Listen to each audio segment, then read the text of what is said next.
Welcome, my friends, to a place where we share inspiration and positivity. Welcome to our channel, where today's focus is all about 2022 Hungarian parliamentary election. Let's get started. Parliamentary elections were held in Hungary on 3 April 2022 to elect the National Assembly, coinciding with a referendum. Hungary's incumbent Prime Minister Viktor Orbán declared victory on Sunday night, with partial results showing his Fidesz party leading the vote by a wide margin. Addressing his supporters after the partial results, Orbán said, "We want a victory so big that you can see it from the moon, and you can certainly see it from Brussels." Opposition leader Péter Márki-Zay admitted defeat shortly after Orbán's speech. Reuters described it as a crushing victory. The election had been predicted to be closer than in previous years, but Fidesz still held a percentage point lead in the polls leading up to the vote. OSCE deployed a full monitoring mission for the vote. With Orbán seeking a fourth consecutive term in office, preliminary results showed his party Fidesz outperforming polls, winning its first absolute majority of the vote share since 2010 while expanding its supermajority to control 135 seats of the 199-seat parliament, comfortably ahead of the opposition Alliance United for Hungary, which was set to win 57 seats after 100% of the votes had been counted. The Mi Hazánk party won seats for the first time, obtaining 6 seats. With 54.13% of the popular vote, Fidesz received the highest vote share by any party since the fall of communism in 1989. In the following section, we'll be immersing ourselves in the captivating world of amendment of the electoral law. The electoral law, under which the previous 2 elections were held 2014-2018, specified the number of constituency candidates a party needed to run nationwide at 27. In at least 9 counties. On 15 December 2020, the National Assembly, in which the governing parties held the needed majority, voted to increase the requirements to a total of 71 constituency candidates in at least 14 counties and the capital. Brace yourself for an enlightening exploration of creation of joint opposition list as we dive into its profound implications. In 2019 local elections, Democratic Coalition, Jobbik, LMP, MSZP, Momentum Movement, Dialogue and numerous other parties or independent candidates ran in joint lists. It enabled opposition parties to win the majority in the General Assembly of Budapest and in 10 of the 23 cities with county rights.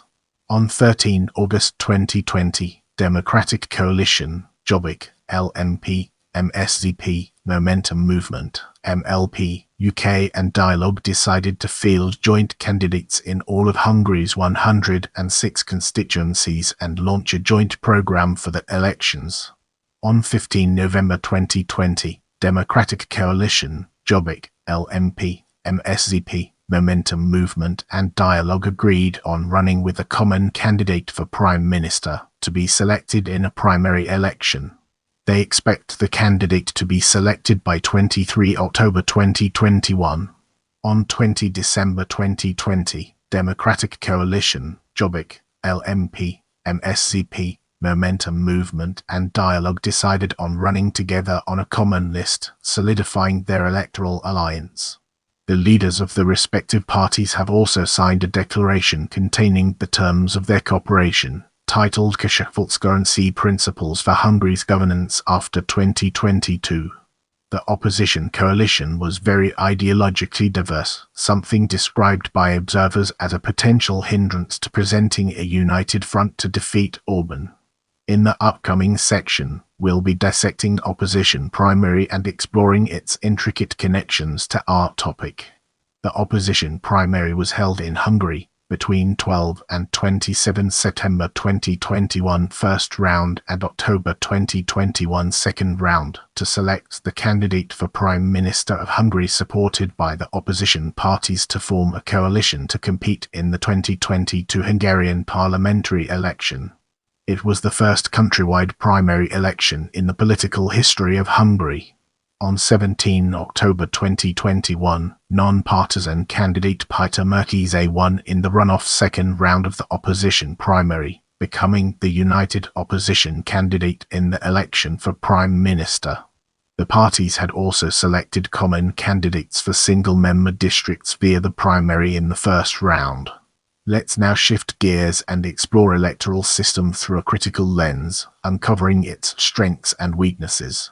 The 199 members of the National Assembly are to be elected by mixed-member majoritarian representation with two methods. 106 are elected in single-member constituencies by first-past-the-post voting, with the remaining 93 elected from a single nationwide constituency, mostly by proportional representation, via a partially compensatory system, a hybrid of parallel voting and mixed single vote. The electoral threshold is set at 5%, although this is raised to 10% for coalitions of two parties and 15% for coalitions of three or more parties. Seats are allocated using the D'Hondt method.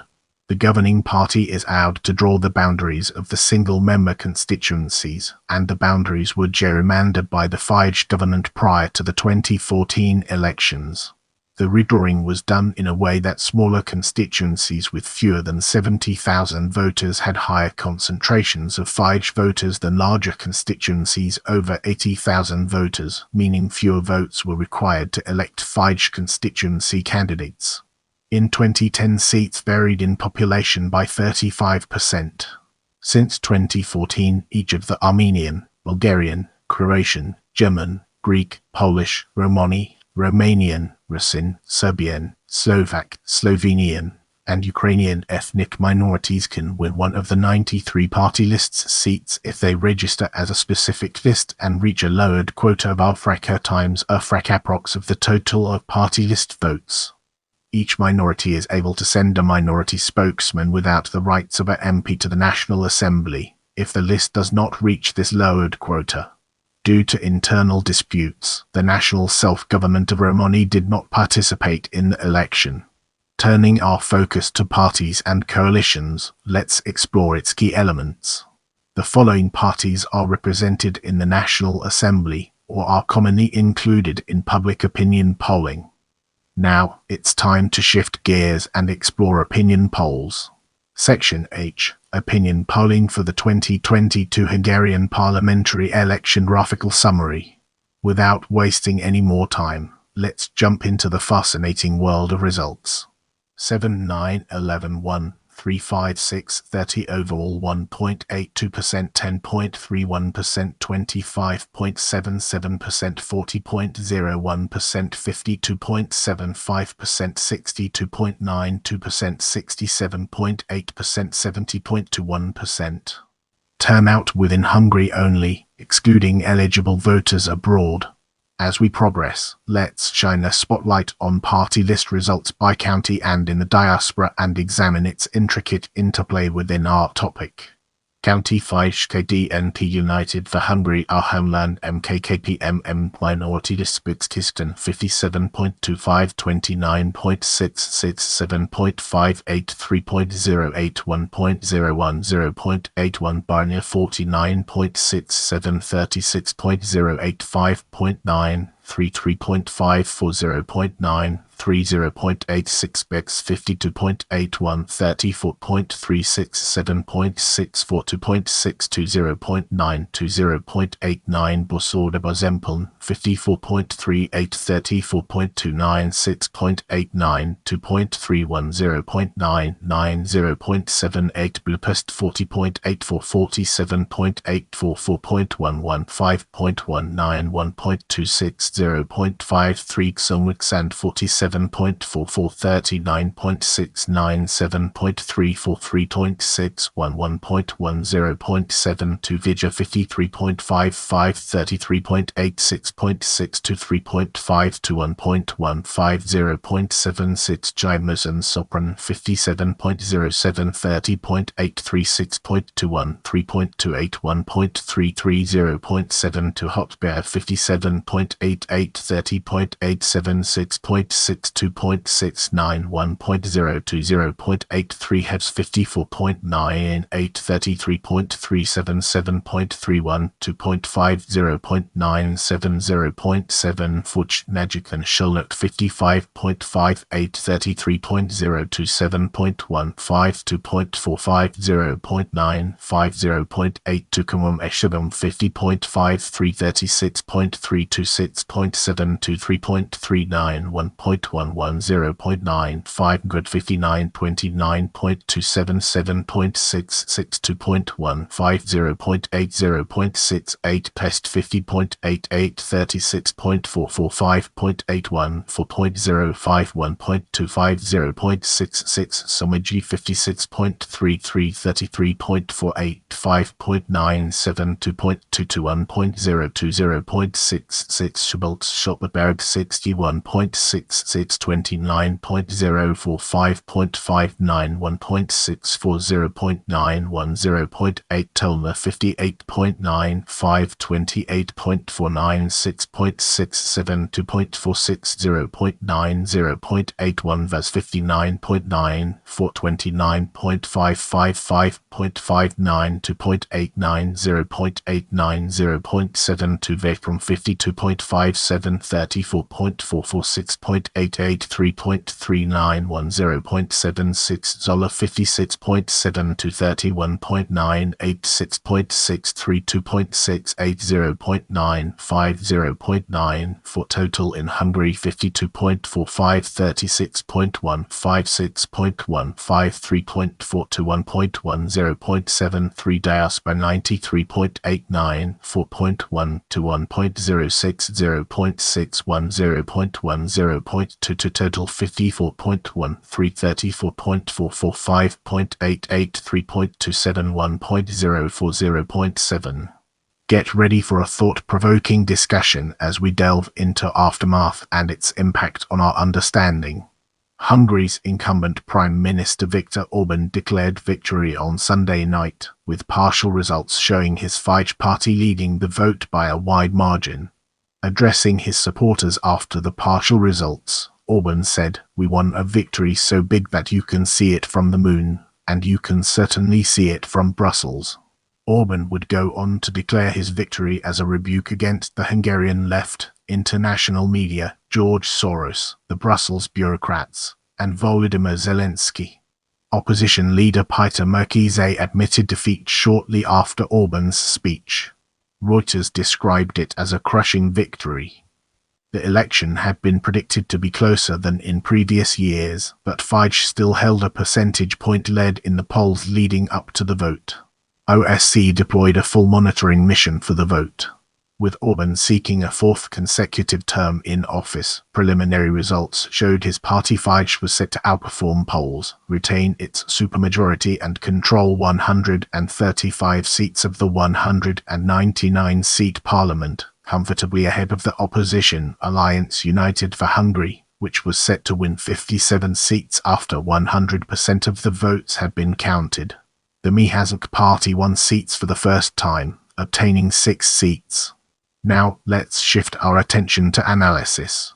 Domestically, the degree of Fidesz's victory was attributed to Fidesz's influence over the domestic media landscape, voters' desire for stability during the ongoing Russian invasion of Ukraine, strong ideological differences within the main opposition coalition, the perception of Márki-Zay as inexperienced, and urban-rural political polarization. Some analysts claimed that the majority of Jobbik voters turned out for Fidesz or Mi Hazánk instead of the united opposition. Márki-Zay shared this assessment, admitting that the united opposition may have lost up to 2/3 of Jobbik voters. Other opposition leaders could not immediately agree on how to assess their defeat. DK leader Ferenc Gyurcsány and Jobbik leader Péter Jakab blamed Márki-Zay, while Bernadett Schll and Eco's Hadzi did not. Péter claimed that while it was a strategic mistake for a centre-left alliance to nominate the conservative Márki-Zay, the united opposition's elitist rhetoric may have hurt it with rural voters even in traditionally left-leaning constituencies. Politico predicted Orbán's victory would lead to further clashes between the Hungarian government and European Union institutions. Analysts found that Fidesz performed strongest in areas with high birth rates and with lower educational or economic attainment, while the united opposition did best in Budapest and in a few other urban areas. In the next portion, we'll be immersing ourselves in the realm of conduct and examining its broader implications. International observers' assessments of the electoral process were mixed. The Organization for Security and Cooperation in Europe OSCE monitoring mission evaluated that the legal framework forms an adequate basis for democratic elections to be held, but a number of key aspects fall short of international standards. The OSCE added that the election day passed peacefully, with observers assessing the process as well organized, orderly, and smooth. The monitoring mission further reported that the elections offered voters distinct alternatives and were well run, but, while competitive, was marred by the pervasive overlapping of government and ruling coalitions messaging that blurred the line between state and party, as well as by media bias and opaque campaign funding. Human Rights Watch stated that the election was marred by serious concerns about its fairness, adding that the EU has responded insufficiently to the hollowing out of democracy and the rule of law in Hungary, while Freedom House described the election as neither free nor fair. In the next phase, we'll be immersing ourselves in the realm of anomalies over postal ballots and exploring its real-world applications. Since the 2014 parliamentary election, the right to vote is extended to Hungarian citizens, after a registration process, who do not have a permanent residence in Hungary, i.e. mostly the Hungarian diaspora in the neighboring countries, who have dual citizenship. However, they can only vote for the national list of Hungarian parties, so they do not have a chance to vote in individual constituencies. Unlike those Hungarians who have a Hungarian address but live abroad, the members of the Hungarian diaspora can cast their ballots by post without having to travel to an embassy or consulate.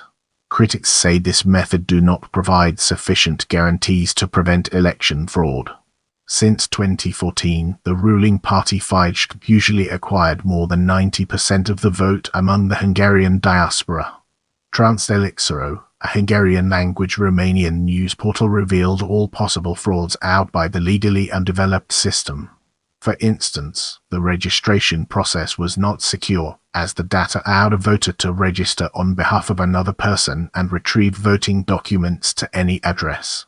In the case of identification sheets, it was not possible to determine with absolute certainty whether it had actually been completed by the person whose name appears on it.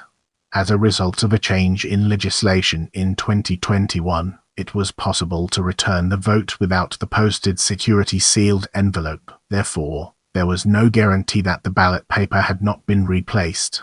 There were several reports that a person could also easily vote on behalf of their family members. Telex, who reported a case that grandparents of a woman from Odori Szekuisk, who resided in Budapest in the weeks of the election, filled her personal data and voted on her behalf. She said, "I have already been outraged that they have filled in the official paper and sent it for me, abusing my personal rights, but, in addition, they have voted for a party that I do not support because it represents an ideologically opposed position to me." According to reports, the activists of the Fidesz Alliance of Vojvodina Hungarians VMSZ delivered the ballot papers instead of the Potosbaj in Vojvodina, Serbia. News portal Szabad Magyar reported that the party officials sent messages to the registered voters to come to the local offices of the VMSZ to cast their ballot there. In Transylvania, Romania, pro-Fidesz organizations and parties of the Hungarian minority, including the Parliamentary Party Democratic Alliance of Hungarians in Romania UDMR or RMDSZ, also urged the registered voters to pass on their votes to them and not to entrust the postal service with the delivery of their ballot papers, because there is less chance that the vote will reach Hungary. In response, the Potoruman complained against the call. In the area between Lizini and Târgu Mureș in Romania, a bag containing partially burnt Hungarian election postal ballot papers was found on illegal waste dump on 1 April 2022. Every ballot papers were filled out with votes for the opposition United for Hungary Alliance or Our Homeland movement. The National Election Office (NVI) and the Hungarian Civil Liberties Union (TASZ) filed a criminal complaint over the burnt ballot papers to the Hungarian police. Péter Márki-Zay, Prime Minister candidate of the United for Hungary, called on the annulment of all postal votes. Anna Orosz of the Momentum movement demanded that the government ensure a level playing field for all Hungarian citizens voting abroad. Jobbik politician Daniel Zikert compared the scandal with the infamous blue ballot election in 1947. The Fidesz blamed the United for Hungary for burning the ballot papers, saying the desperate left wing is capable of anything despicable. The Fidesz LUDM also condemned the accusations of election fraud, assuming an organized provocation against the ethnic Hungarian minority in Romania. The National Election Commission (NVB) announced on 3 April it will not investigate the issue of the discarded and burned postal ballots because the election law only covers the territory of Hungary. The Courier of Hungary upheld the decision on 10 April 2022. The ruling Fidesz acquired 93.91% of the mail votes, which accounted for 8% of all votes cast on the party's national list. This meant an extra mandate for Fidesz. The United for Hungary and Our Homeland gained only 4.1 and 1.06%, respectively. Now, let's shift our perspective and explore international responses from a different angle. Heads of government and heads of state congratulating Orbán on his victory included Russian President Vladimir Putin, Czech President Milo Zeman, Slovenian Prime Minister Janez Janša, Croatian Prime Minister Andrej Plenković, Kazakh President Kassym-Jomart Tokayev, Indian Prime Minister Narendra Modi, Albanian Prime Minister Edi Rama, Egyptian President Abdel Fattah el-Sisi, Israeli President Isaac Herzog, Turkish President Recep Tayyip Erdogan, Bulgarian President Rumen Radev, Kyrgyz President Sadir Japarov, Belarusian President Alexander Lukashenko, Serbian President Oleksandr Vučić, Slovak Prime Minister Edward Heger, Chinese Premier Xi Jinping, Austrian Chancellor Karl Nehammer, and Czech Prime Minister Petr Fiala. Other politicians and political parties to congratulate Orbán included Matteo Salvini, leader of Italy's Northern League and former Deputy Prime Minister, Una Kilman, leader of Romania's UDMR and Deputy Prime Minister, Nigel Farage, former leader of United Kingdom's Brexit Party, former Slovak Prime Minister Robert Fico, former US President Donald Trump, Marine Le Pen, leader of France's National Rally, Dutch Party for Freedom politician Geert Wilders, Milorad Dodik, the Serb member of the presidency of Bosnia and Herzegovina, and the Spanish political party Vox. Reflecting ongoing tensions over Russian sanctions, Polish Prime Minister Mateusz Morawiecki was slightly more reserved but said that regardless of relations with Hungary, we must note that the Fidesz Christian Democrat Alliance won its fourth consecutive election with the best possible results. The President of the European Council, Charles Michel, also congratulated Orbán, while the Secretary-General of NATO, Jens Stoltenberg, expressed acknowledgement of the results. 2 days after the election, European Commission President Ursula von der Leyen announced that the Commission would begin cutting funding to Hungary over rule of law concerns. Hungarian government officials criticized the move as an attempt to punish Hungarian voters. Leave a comment below and let me know what you thought of this video.